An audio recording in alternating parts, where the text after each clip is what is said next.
Hey y'all, before we get started and dive into this episode, I just want to mention that I said the ATD talent competency model. I really meant the talent development capability model. So please keep that in mind as you're listening. Don't worry, I have it correct in the show notes. We're not perfect and I'm not re recording, but it's a good episode, so enjoy listening. People are always talking about this is an entry level job, oh, that's a mid level job, oh, that's a senior level job. What does that even mean? Like, what does it really mean? Because sometimes when I read these job descriptions, they are quite advanced for someone that you're calling entry level and paying less than $60,000 a year. So let's really define what that means. Wait. It says you have no internship experience. How do you expect to get a job if you've never had a job? How do you expect to get a job when you've never had a job? Man, a lot to dissect there. Welcome back to I'm New Here. My name is Nyla, and this is my show, my podcast. But you knew that already. But if this is your first time listening, welcome. I am a learning experience designer, instructional designer, and I decided to start this podcast last year during the pandemic to help my fellow new instructional designers navigate what it means to enter this career. Before I dive into the mechanics of this discussion, I really want to talk about the fact that managing your own career, job hunting, just operating in a society, it can all be very mentally exhausting. Constantly trying to read between the lines, interpret and anticipate the moves of a company and the individuals that work within that company. It's a lot. Combine that with just trying to survive day to day, manage things like, living through a global pandemic. It can get downright bleak. I want to validate your feelings of complete and utter frustration. But I also want to remind you that you are worthy. You are doing the best that you can. And if you feel like you aren't doing the best you can right now, there's always time to get where you need to be. And we're going to work together to come up with a plan to get there. In this episode, I want to tackle a few things. First, let's go ahead and set a baseline definition for what an entry-level instructional design job looks like. Once we've established that, then we can manage our expectations for what it means to start new in the field and what it takes to advance. Then I want to talk to you about why jobs might ask for 2 to 3 years experience for an entry-level instructional design position.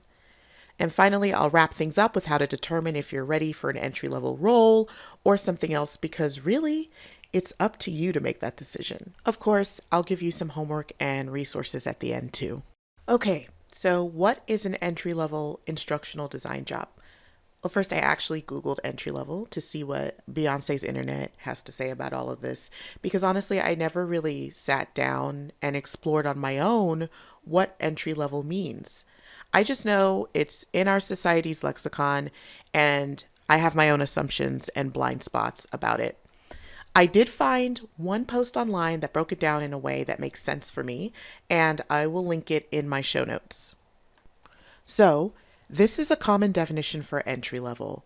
We aren't even getting into instructional design jobs yet. The article says entry-level jobs are jobs that require minimal professional work experience and open the door to larger work-related opportunities. These positions generally mean that the employer is looking for a young professional who has some prior experience, such as an internship under their belt, but not necessarily someone who has any full-time experience. Now, in instructional design, a lot of people transition into this role after years in other career paths or with lots of education or other professional experience. So the term young professional in that definition needs to be a bit elastic for us, but the gist of it is good. Next, the post goes into the different types of entry-level roles, which I think can be eye-opening for some. It was for me, especially when it comes to instructional design.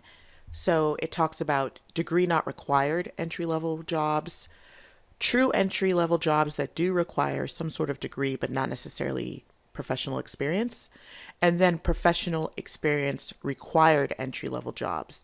So although they may be labeled entry-level, they would be better defined as entry to mid-level jobs since they expect you to have 1 to 3 years of full-time professional experience. I think a lot of entry-level instructional design jobs actually exist on the professional experience required scale. And that's where a lot of frustration comes for people trying to transition into this career. So that brings me to my next point. Why would a job ask for 2 to 3 years of experience for an entry-level instructional designer?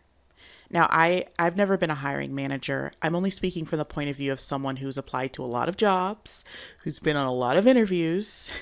But don't worry, I did interview a few hiring managers this season, so we will hear from them too.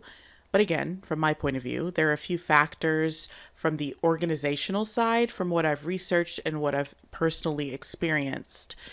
First of all, a reminder that job descriptions are wish lists. Like, this is what the perfect candidate would have. They are willing to sometimes overlook if you don't have all of those things.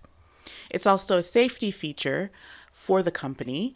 It's a way to screen people beforehand, filter out candidates, because hiring is expensive in both time and money.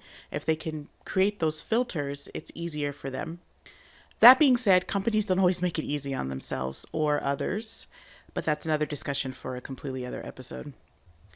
Instructional design roles, even at the entry level, often require a complex set of skills. So, stakeholder management, consultation skills, analytical and technical ability. So often they're looking for someone who has work experience in other areas, but has room to grow as an instructional designer. And finally, your definition of entry level might be different from what the entry level instructional design job is requiring at that specific organization. So I was curious about how people in our community define entry level instructional design roles themselves. So I did what anyone with a query can do. I crowdsourced an answer from LinkedIn. The answers covered a gamut of job titles, salary ranges, responsibilities. I will share the specific feedback in my show notes. But the only thing that is clearer to me now than before I asked this is that understanding how to analyze a job description, decide what you want out of an entry-level role, and packaging yourself to fit that is how you can get past that 2 to 3 year experience barrier. So you need to determine how to prepare yourself for entry level, and you can do that by asking for feedback, having a cohesive resume, portfolio, and sample package, and being clear on the exact type of instructional designer role you're looking for. You can also use an instructional design competency model to see what skills you should focus on improving. Babatunde Akinkwali, Kara North, Mitchell Short, and Margaret Bowman from Ohio State University talk about this extensively in their research into instructional design job recs and the ATD talent development capability model. The paper isn't published yet, but I got a sneak peek at it, and I'm going to release a bonus episode on Patreon discussing the key points of the research, including their recommendations, professional recommendations for how to get the experience you need to pivot into instructional design. If you're interested in listening to that episode, click the link in the show notes to join my Patreon. Patreon is a membership platform where you can join me and listen to extended and bonus episodes, get access to digital downloads, and much more. I've already got a lot of content I put up there exclusively for my Patreon members. And when I reach my membership goal, I can start transcribing every episode, getting captions, and hiring an editor to help me get more episodes out to you. Thank you so much to everyone who joined so far. Now, I've seen time and time again how frustrated people get about the difficulty in finding an instructional design job. It took me about 1.5 years to find a full-time job between 2016 and 2018. Things are a little different now that more instructional design jobs are popping up globally, but that also means the market is getting more competitive. So you can do everything right and still have trouble breaking in. Hopefully, this discussion and this entire season of the podcast can help you identify some gaps in your process, but also help you realize that it isn't all up to you. Sometimes it's all about the right things lining up. In the next episode, we'll dive deeper into how to determine when you're ready to move from entry level to mid or senior level roles. For this episode's homework assignment, I think you should check out the ATD competence model and practice spotting entry-level roles on Indeed and LinkedIn jobs, you can compare the descriptions with the competency model. And finally, a resource for you. So if you really want to dive a little deeper into entry-level jobs, why they aren't quote unquote entry level, there's a video on YouTube by the creator Answer in Progress. I use that video for a little background for this podcast episode. It goes really nicely in depth into analyzing job descriptions and getting an answer for why they may ask for one thing that seems almost impossible.